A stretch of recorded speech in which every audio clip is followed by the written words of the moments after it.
Nipple, stay dandy, baby. Sexual tension, big-boobed vampires, and noodle arms.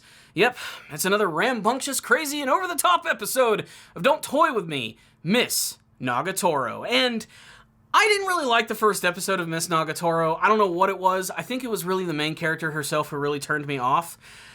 Kill me, I'm liking this episode right here. I just thought it was a lot funnier, it had a little more heart to it, and you can definitely tell that Nagatoro has a massive crush on Naoto. She just doesn't really want to admit it out loud. That's basically what this entire episode was all about, and the fact that it was playing with some classic anime tropes here.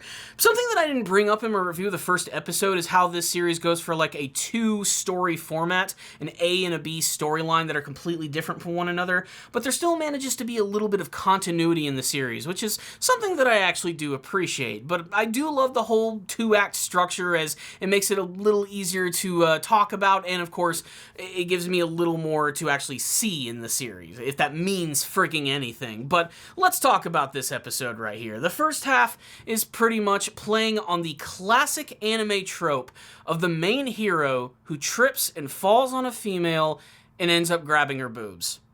Count the times that you have seen that in an anime series before. You could turn it into a freaking drinking game. And that's basically what the first half of the entire episode was all about, as Naoto desperately just wants some me time. He wants to relax a little bit, and he's going to do it with his brand new manga, which is the not-so-subtly titled Big Boobed Vampires. It's exactly what it says it is. It's a manga series about chicks with big knockers and they suck on blood. It's basically what it's all about. Naoto, of course, says that he reads it just for the plot. That's total bullshit, and it's a hilarious trope as well in that. A lot of people do not read these things for their plots. They're glorified hentai or porn at that point. And he made the stupid decision of bringing this thing to school with him, knowing that Nagatoro was gonna bust in the room like a wiggly octopus and cause him all sorts of hell, and that's exactly what ends up happening. She finds this manga, she makes fun of him, but hilariously enough, she ends up reading it and actually enjoys it. Just for the plot, just like him. But it ends up leading to a really funny scene where she insinuates that possibly she herself could be a vampire. And conveniently at that moment, the lights turn off, everything gets all atmospheric with there being thunder and lightning and rain outside, and she suddenly pounces on Naoto, getting ready to bite onto his neck. And as he tries to push away, we get a nice subverted expectation moment. Again, they could have gone the stupid, lazy, stereotypical route, where he ends up tripping and falling on top of her and grabbing her boobs. Instead, the roles get reversed. She ends up falling on top of him and ends up grabbing onto his junk, which is hilarious to say the least. Her reaction to it is also really funny too, and she continues to use this as an excuse just to fuck with him as they're walking home together. And again, it's mostly just played for laughs, and it also leads to what a lot of fans really love about Nagatoro apparently is one of her quirks is that she has noodle arms. She does this multiple times throughout the course of this episode, and I'm guessing it's just a character quirk of Nagatoro, and I have to admit, it does look kind of funny. But again, it's basically just more of the same of Nagatoro being a total bitch, basically just fucking with Naoto, but it's because she friggin' likes him. It's so obvious. And this becomes even more obvious in the second part of the episode, which opens up with another ridiculous sexual tension-filled moment where Nagatoro wants to play a game which is finding the nipple. It's like pin the tail on the donkey, except touching a nipple. Again, a lot of the humor from this moment comes from Nagatoro simply just messing with Naoto and trying to see how far she can push his buttons, but at the same time, you know that she has a crush on him, and this seems like the perfect excuse for her to also get a little physical with him as well. But of course, even though she's very loud and boisterous and noodly army, she's not going to admit any of this out loud, and it leads to some really great moments, some of which I have a feeling are going to be gifified immediately. If it's not the noodle arms, it's the moment where Nagatoro is touching his nipples and twisting them around and basically getting ready to destroy his shirt in the process. And then it leads to what might be one of the more interesting scenes of the series thus far, where suddenly Naoto gets the opportunity to escape and he ends up going to this family restaurant like on the outskirts of town so that he can get some fucking peace and quiet so that he can work on his manga. Of course, Nagatoro, one of her friends, and these two guys come in to wreck up everything, and he manages to hide from this as he gets to see Nagatoro in a completely different light. Now, he expects Nagatoro to be just as annoying to these other two guys, to basically just ream them a new one, to make them feel like shit, and to basically overall humiliate them. It's something that he actually wants to see, but it never actually happens. He realizes in this moment that she's not taking these two guys seriously at all, and while they might be a little more outgoing than Naoto, this does not impress her at all. In fact, you can even tell just from her overall expressions, she don't give a shit about these guys. They're boring, as she likes to claim. And this really kind of confounds Naoto, until you get a great scene where he's walking home and she suddenly sneaks up on him yet again, and you can totally see the difference in her personality. I mean, it's the classic trope of if a girl or a guy might like you, they might pick on you or tease you just a little bit. It's just the way that Nagatoro goes about it is a little stronger and over the top, and her true, playful, fun personality tends to come out a lot more around Naoto, and just the fact that you can even see it in her face. The fact that she always gets blushed and red whenever she's around Naoto, but she's sort of putting on this ridiculous front to sort of fuck with him all at the same time. It'd be dumb if it wasn't so remarkably, cheerful and endearing. And I cannot believe I'm saying this, but this episode actually made me like her a lot more than in the first episode, which at first I wanted to burn her at the stake. I was not a fan of Nagatoro in the very first episode, but here she seems to be a little less ruthless in the first episode, but she can still manage to hit below the belt a couple of times in this episode, calling out Naoto on so many things. The fact that he's a virgin, the fact that he doesn't have the freaking will to do anything, or even the desire to have, confidence in himself. She really does try to go for the low ball here. But again, it's all played for laughs. And again, I think the best thing about the series are simply just the character expressions and some of the weird, ridiculous, over-the-top moments of them when they're animating around each other, or just those damn noodle arms.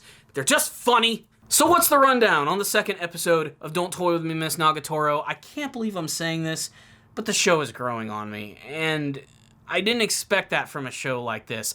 I went into it because I had a lot of recommendations to check it out, and I think it's because some people just like me to review shows that I don't particularly care for.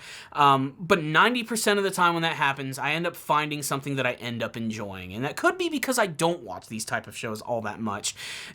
This is not Shakespeare. This is not reinventing the wheel at all. This isn't storytelling that is completely brand new to me, but it still is fun to watch, and it does have some funny moments. I have to admit, the comedic timing of the show is actually kind of good, and the dynamic between Nagatoro and Naoto is actually kind of classic in a sense. Again, this is a show that I don't think is going to win any awards for practically anything. It's just good, schlocky, fun anime comedy. It's as simple as that. The good news is that it's actually done pretty well. I can't wait to see if there's going to be a little more story, development, and nuance to Nagatoro as the series goes on, or if it's simply just going to be a bunch of small episodes comprised of watching Nagatoro slowly just torture this guy. I wonder if we're ever going to reach a moment where we're going to get, dare I call it, true character development for the series, and see if these two characters are actually going to form some sort of a relationship with one another. The fact that it's based on a manga series that is apparently ongoing leads me to believe we're probably not going to get to that. But for what it is, if you're just looking for a good laugh and you like watching cringy moments and train wrecks in slow motion, then Don't Toy With Me, Miss Nagatoro might actually be the show for you.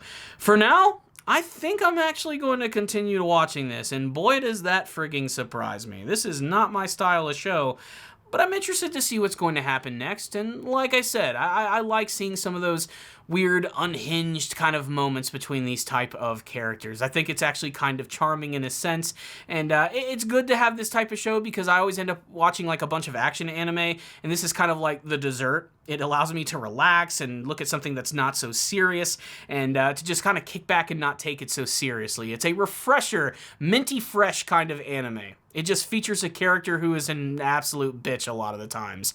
But again, there's a little more to her, and I'm starting to see that a little bit more in this episode. I might have been a tad harsh in my review of the first episode of the series. Again, a lot of the show is still going to hinge on the fact that Nagatoro completely just wants to torture Naoto, and a lot of the humor does come from that, but it seems to be a little less vicious as the series is going to go on. But who knows? In the next episode, things could get really worse. I have a feeling we are going to reach a moment, though, where Naoto is just going to absolutely flip on her. I just wonder what it's actually going to take to get to that moment.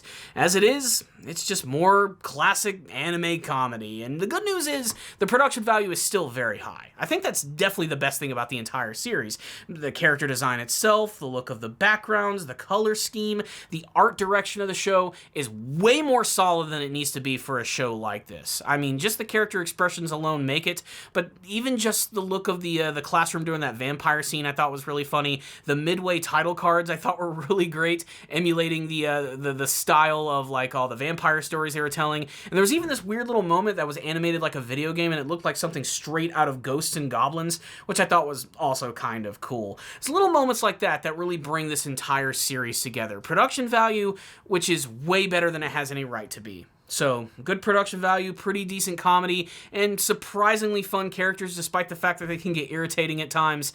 This might be the show for you. I'm still not quite sure if it's the show for me, but like I said, I'm going to continue to check it out. I don't know how far I'm going to get, but hell, I'm surprised that I even got to episode 2.